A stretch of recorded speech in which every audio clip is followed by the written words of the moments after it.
Hi guys, welcome back to the channel. My name is Jason. I'm your watch guy today.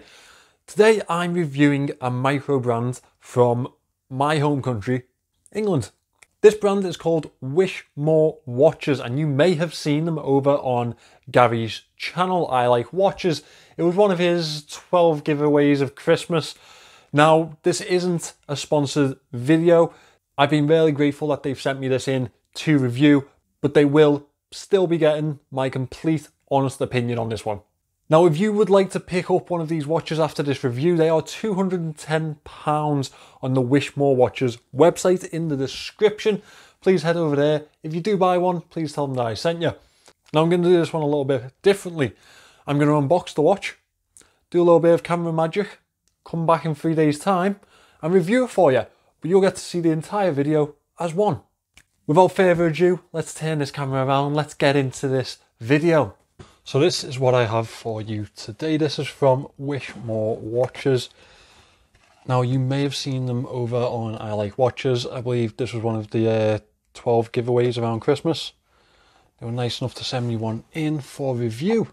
So screw down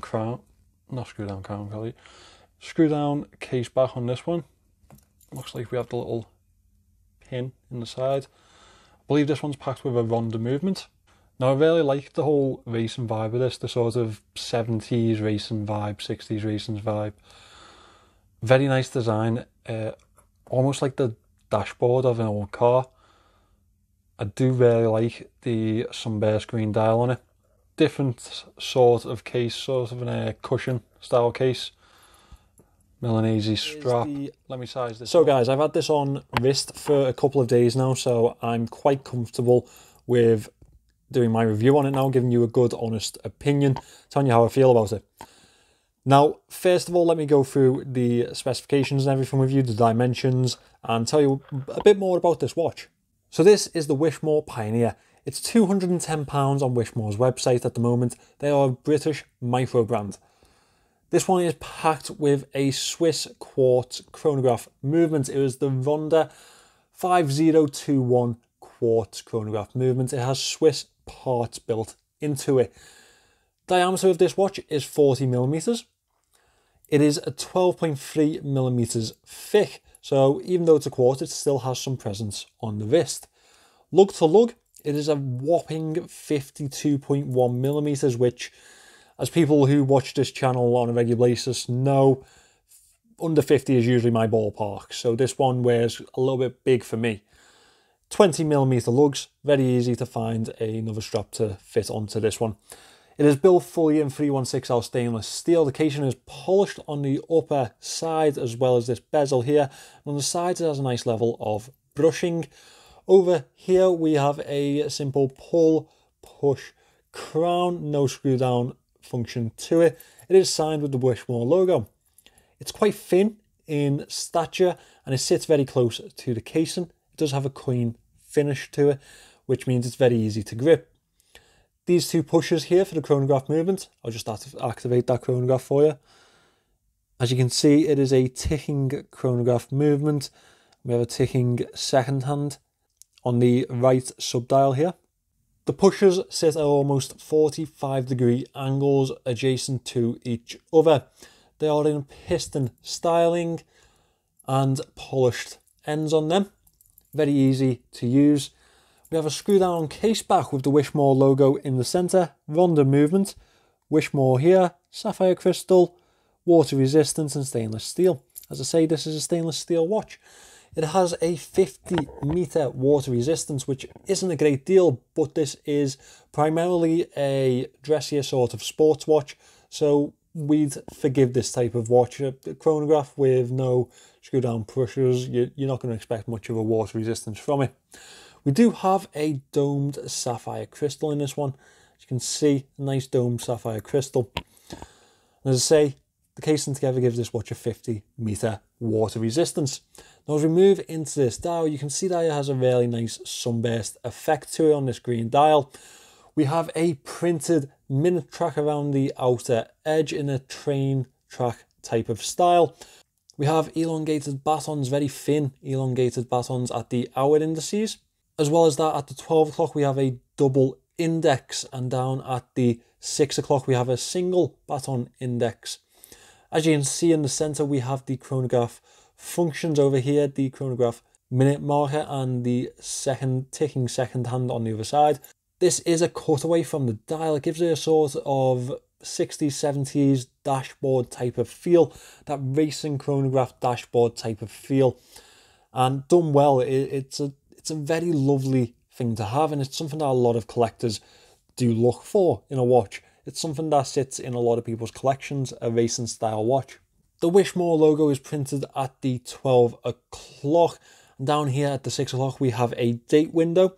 It is a white date wheel on this one. And on the frame of the date window we have this silver stainless steel effect border. The handset in this one is a Dauphine handset. It is a high polish finish on that Dauphine handset with a small centre of lume on the minute and hour hand. The subdials are also the same type of style, and we have a pencil second hand for the chronograph function. Now I'm going to insert the lume shot here for you. As you can see, it's only the 12 and 6 indices that are loomed, with a slight bit of lume on the handset. It's not a great level. It's not. But again, I guess it's not what you're looking for in this type of watch. A good lume level is not something that you look for in a racing chronograph, but it is nice to have. So I would like to have seen a little bit better. If you're going to do it well, in my opinion. Now, as we move on to this bracelet, it is a Milne's strap. Now, Wishmoor do supply leather straps also. Full leather straps, that is. And you do get an option on the other colourways. There's plenty of other colourways if you'd like to check out their website. Something pretty much for everyone, I believe. You know, if this is your style. Good levels of adjustment on it, and it has the Wishmoor logo on the clasp there. Now let me pop this on wrist to show you how it looks on my 6.2 inch wrists. As I say, this is a big watch lug to lug. There's a lot of presence there, so it doesn't sit quite right on my wrists, but I can show you that now. So here is the Wishmoor Pioneer on wrist. As you can see, it does sit rather long on my 6.2 inch wrists. I do have thin wrists, but a lot of people do like to sit under the 50mm mark, so I know that's going to be an issue for some people. Now, this style of watch is usually a favourite of mine. However, this one does have a couple of moans that I am going to have to point out to you, and I'm going to admit now, unfortunately, if it was me picking, I wouldn't pick this watch up. £210, Swiss quartz movement. It's well built. It is really well built. It's got a nice dome sapphire on it. You know, this type of style is really going to stand out to a lot of people. A lot of people that are into that type of effect of a watch. However, for me, it's just not hitting home. It's just not hitting that soft spot that I like to feel a watch hit when I really fall for one. I'm not a fan of the high polish finish on the top. One bonus of that is that it is actually more expensive for them to get a good high quality polished finish as a manufacturer, as opposed to a brush finish. However, for me, it's hard to maintain. Now, it's going to be very easy for you to pick up any knocks and scratches on this one, on the top end. So for me, it's a bit too much polish. Maybe if they mixed it up a bit with like a polished bezel and a brushed finished case, I don't know.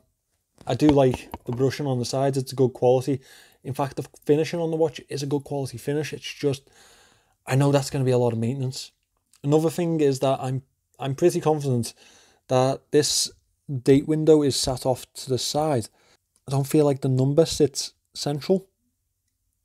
Maybe I'm just imagining that, but yeah, I feel like it sits off to the right hand side, which is a little bit of a quality control issue. Another thing to mention is that this Milne's strap, like a lot of them, in fairness, like a lot of these straps, catches the hairs on your wrist a little bit, so that's something to be aware of. Finally, the lug to lug. It's just not for me. It's very large. I couldn't wear it comfortably. I did wear it for 3 days on and off, and it just didn't sit right with me. That's going to happen when you have smaller wrists and a larger watch. It's happened with watches before and it'll happen with them in the future. That's just something that I really do need to point out to you to be in good conscience after this review. So guys, Wishmoor Watches, an English micro brand. And I'm sure I will be seeing this brand in the future at some point. So guys, that was my review of the Wishmoor Pioneer. Now, it's not that this isn't a good watch. It's been put together very well. It's got the right materials. It's got Swiss quartz movement, sapphire crystal. It just didn't hit with me. It just didn't land the way certain watches do. And I just don't think this one's for me. I found it too easy to criticize, which is usually a sign that I didn't fall for it. But that doesn't mean that it's not for you. If you're looking for a chronograph with a Swiss parts movement in it, and this one hits home with you, I've linked Wishmoor's website in the description. Remember, please let them know that I sent you.